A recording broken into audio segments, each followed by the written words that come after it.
Magandang umaga po sa inyong lahat, mga anak, mga kaibigan. Muli po ay nagbabahagi ng mabuting balita. Pagpalain kayo ng Panginoon sa buong linggo ng inyo pong pagtatrabaho. Alam po ninyo, malapit na ang undas sa darating na Sabado. Alam po ninyo, ang undas ay paalala po sa atin ng Diyos na mayroong pangalawang buhay. Alam po ninyo, sa isang lapida doon sa sementeryo, ang nakasulat po doon, taong nagdaraan, ang kalagayan mo ngayon ay naging kalagayan ko rin. Ang kalagayan ko ngayon ay magiging kalagayan mo rin. Kaya handa kang sumunod sa akin. Tanong ko sa inyo, mga anak, pag namatay kayo, saan kayo pupunta? Alam natin na ang ating buhay, pagkatapos ng kamatayan ay mayroong pupuntahan. Ano po? Dalawang destinasyon lamang, langit at impyerno. Nakikita po natin ang kalangitan. Patunay po na mayroong pangalawang buhay. Tanong ko po sa inyo, saan kayo pupunta pagkatapos ng kamatayan? This coming November 1st, mag-meditate po tayo. Napakahalaga po ang ating pong pag-meditate sapagkat napakahalaga po ang pangalawang buhay, walang hanggan. Alam niyo, mga minamahal na kaibigan, nandito ako sapagkat meron akong mensahe. Hindi ito sekta o religion. Ito ay mensahe ng ating Panginoong Jesucristo. Tanong ko sa inyo, mga kaibigan, who is Jesus to you? Mahal niyo ba siya? Nakakapiling ba niyo siya sa langit pagkatapos ng kamatayan? Tanong ko po sa inyo, mahal po ba natin ang ating Panginoong Jesucristo? Siya ba ang layunin ng ating buhay, pagtatrabaho at lahat-lahat? Napakahalaga po sa umagang ito na makilala po ninyo si Jesus as your personal Lord and Savior. Who is Jesus to you? Do you know Jesus personally? Nakakapiling po ba ninyo siya sa langit pagkatapos ng kamatayan? Sa darating po na Sabado, pupunta tayo sa mga sementeryo. Makikita po natin date of birth, date of death. Balang araw tayo po ay malalagay din po doon. Sapagkat ang Diyos po nagtakda ng ating kapanganakan at ng ating kamatayan. Mga minamahal na kaibigan, ang sabi po ng Bible, today is the day of salvation, not tomorrow. Baka po mahuli ang lahat, dumating sa atin ang kamatayan. Hindi po ako nananakot, sapagkat sabi po ng Bible, it is appointed unto man once to die, and after this the judgment. Tingnan po ninyo ang ating mga sarili, ang ating buhay. Meron tayong kaluluwa na pagkatapos po nating mamatay, meron po tayong pupuntahan. Mga minamahal na kaibigan, upang magkaroon po kayo ng katiyakan ng kaligtasan, pagsisihan natin lahat ng ating mga kasalanan. Lahat po tayo'y makasalanan sa harapan ng Diyos. Ang kabayaran po ng kasalanan ay kaparusahan sa impyerno. Maniwala man po kayo o hindi, Hindi po mababago ang salita ng Diyos na merong impyerno. Pangalawa po, maniwala po tayo kay Jesus. He is the only Savior of the world. Mahal na mahal po tayo ng ating Panginoong Jesucristo. Nagpakasakit siya sa krus, namatay, upang magkaroon tayo ng kapatawaran, kaligtasan at buhay na walang hanggan. Sinabi po niya, ako ang daan ng katotohanan at ang buhay, walang makapupunta sa Ama kundi sa pamamagitan ko. Alisin po ninyo sa inyong isip ang sekta at relihiyon. Nagiging hadlang po sa paglapit at pananampalataya kay Kristo. Hindi po tayo maililigtas ng sekta at relihiyon. Mga minamahal na kaibigan, ipapahamak pa po tayo ng sekta at relihiyon. Wala pong relihiyon babanggitin sa langit at sa impyerno.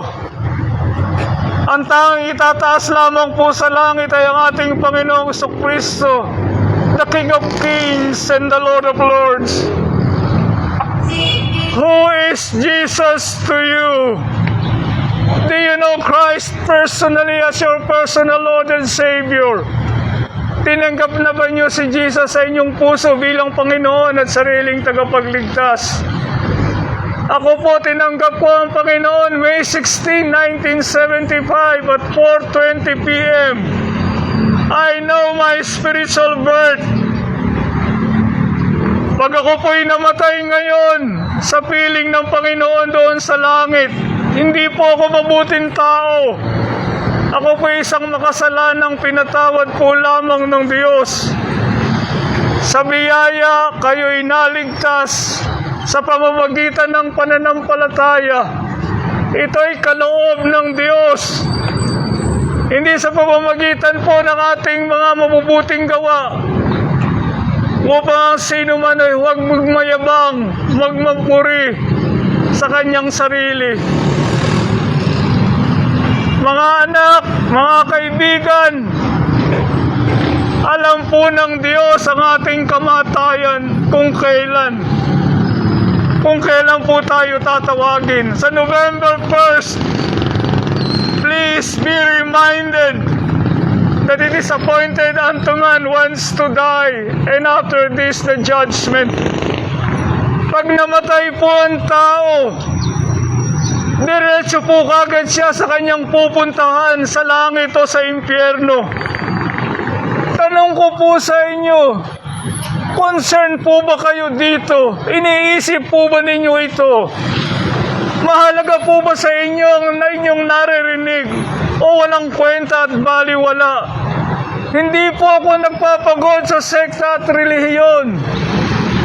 Meron po akong mensahe na dala-dala sa inyo, mga taga-Plaridel, Pulilan, saan man po kayong bayan. Ang mensahe ko po, kapatawaran, kaligtasan, at buhay na walang hanggan sa pamamagitan po ng ating Panginoong Jesucristo. Tanong ko po sa inyo, pag namatay kayo, saan kayo pupunta? Mga minamahal na kaibigan, malapit na ang undas. Tanong ko po sa inyo, napakahalagang tanong sa tao. Pag kayo'y namatay, saan kayo pupunta?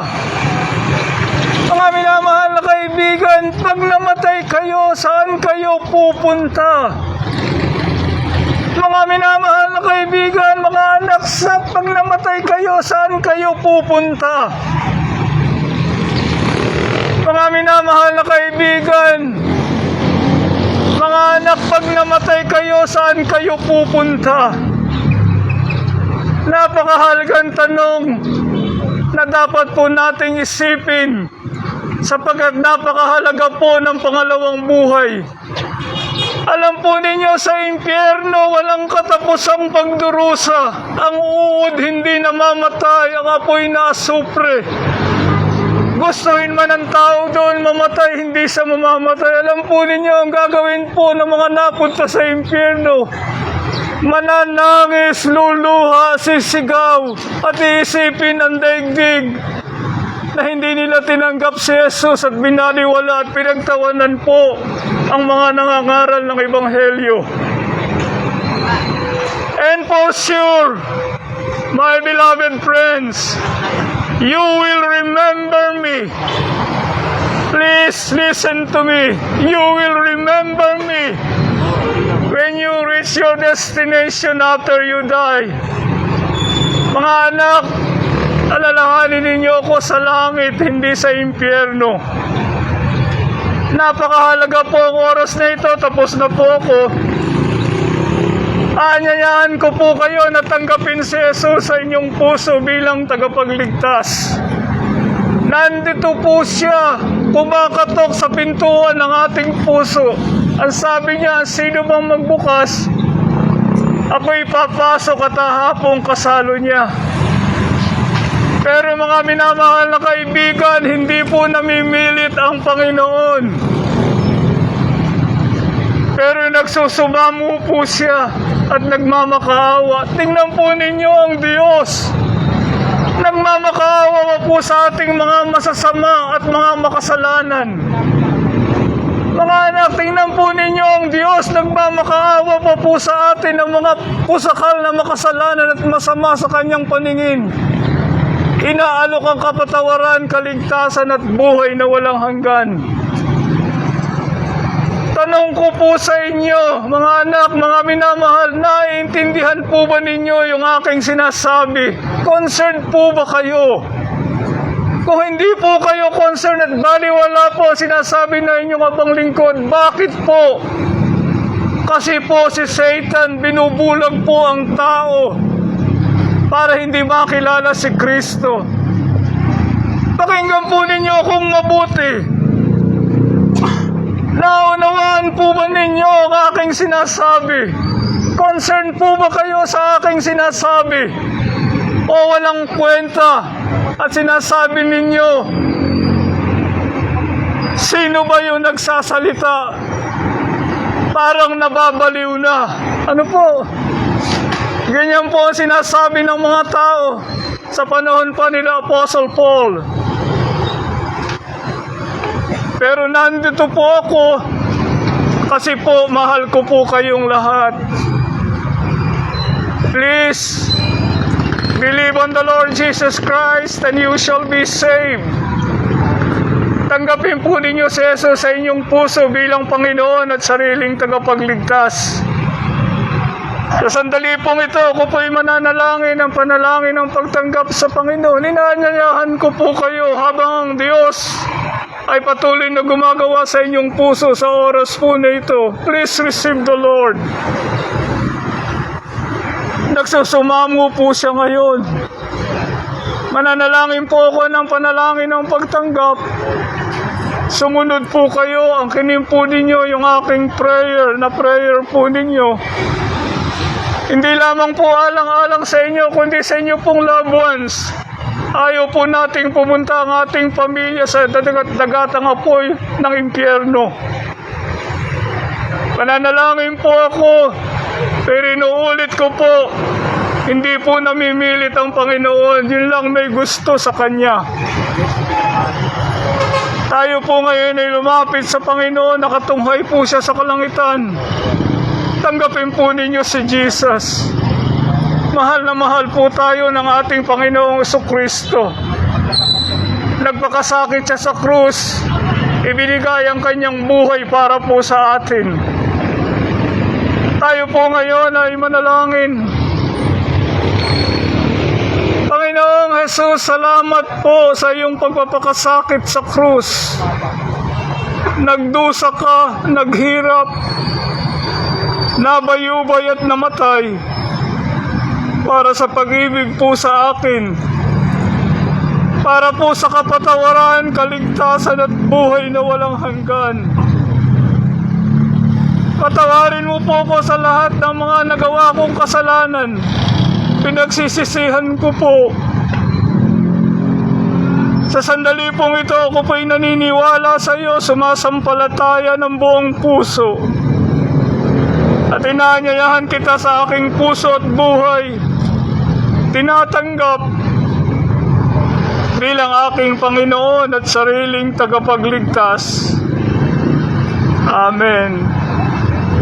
Mahabaging Diyos, Ama sa langit, nakatunghay ka po ngayon. Pagpalain mo po yung lahat ng tumanggap. Lilid mo po sila sa mga churches upang ma-disciple. Yung mga hindi pa, sa kapanahunan magbunga ng kaligtasan ng kapangyarihan ng Ebanghelyo, ng kapatawaran, kaligtasan, buhay na walang hanggan, pagbabago ng buhay at paglilingkod po sa iyo. Pagpalain mo po sila, ang kanilang pamilya, trabaho, yung mga merong karamdaman, mga pagsubok. Kayo po, Panginoon, ang tutulong at bibigay sa kanila ng kalakasan. Ama, ang lahat po ng ito ay aking dalangin sa tanging pangalan po lamang ng aking pinakamamahal. Ang nagpakasakit sa krus, ibinigay ang kanyang buhay. Ang aming pong Panginoong Jesucristo. Amen. Muli mga kaibigan, pupunta po tayo sa Undas sa November 1st. Alalahanin po natin ang pangalawang buhay. There is life after death. Ang mahalaga po yung assurance of salvation. Na pag namatay po tayo, sigurado po tayo sa langit, sa piling ng Panginoon. Napakasarap po sa langit. Wala nang hirap, wala nang luha. At higit sa lahat, makakapiling po natin yung nagmahal sa atin. Nag-alay ng kanyang buhay sa krus, ang ating Panginoong Jesucristo. Salamat po.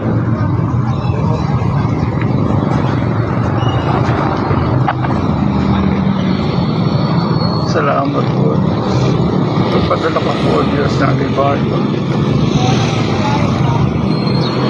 Pagpadala ka mo na mahal tayo ng Panginoon na to. Namatay ang Panginoon para sa atin.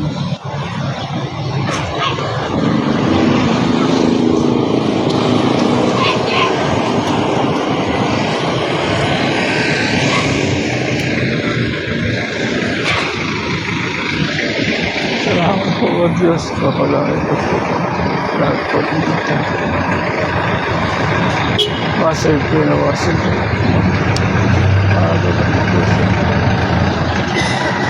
In Jesus' name.